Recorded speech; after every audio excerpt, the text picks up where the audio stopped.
আলহামদুলিল্লাহি রাব্বিল আলামিন।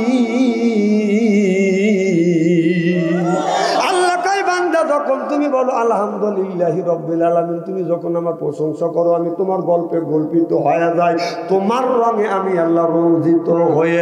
দুইটা লোহা যদি আগুনের মধ্যে বাঁধান দেওয়া যায়, দুইটা লোহা বাঁধানো রং বাঁধান লাল হয়ে যায়, আপনার যে লোহায় হাত দিবেন বাঁধান লোহা পুড়ে যায়। আল্লাহ বলে বান্দা আমার সাথে যখন গল্প তুমি করো, যখন সেজদা দেও আমার সাথে গল্প করো, বান্দা আর আল্লাহর মধ্যে বাঁধান কোনো বেড়া থাকে না। আল্লাহ আল্লাহ মিকুনা শামসু কামা, আল্লাহ আল্লাহ মিকুনা আর দুজামা, আনতুম আওলানা বাস্তুম মুসলিম কিসানা আনতুম আওলানা বাস্তুম মুসলিম হোতা কামহা সিল্লা সিল্লা কন আল্লাহু আকবার।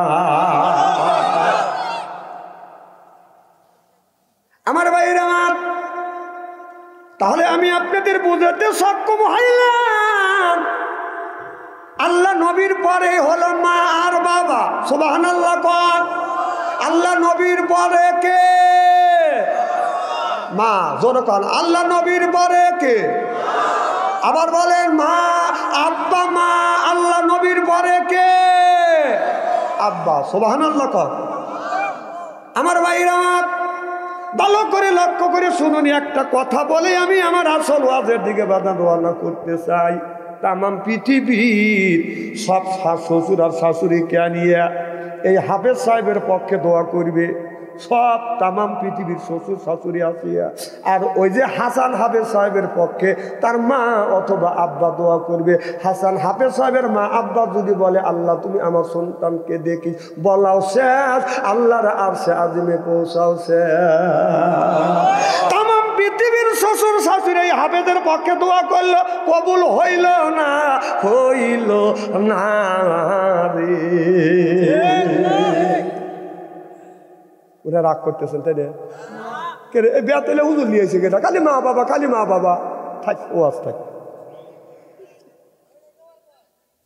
না না, এরা পাম দিতেছে আমি বুঝি, ওরা কি বলতেছে আর কি চাচ্ছে আমি জানি।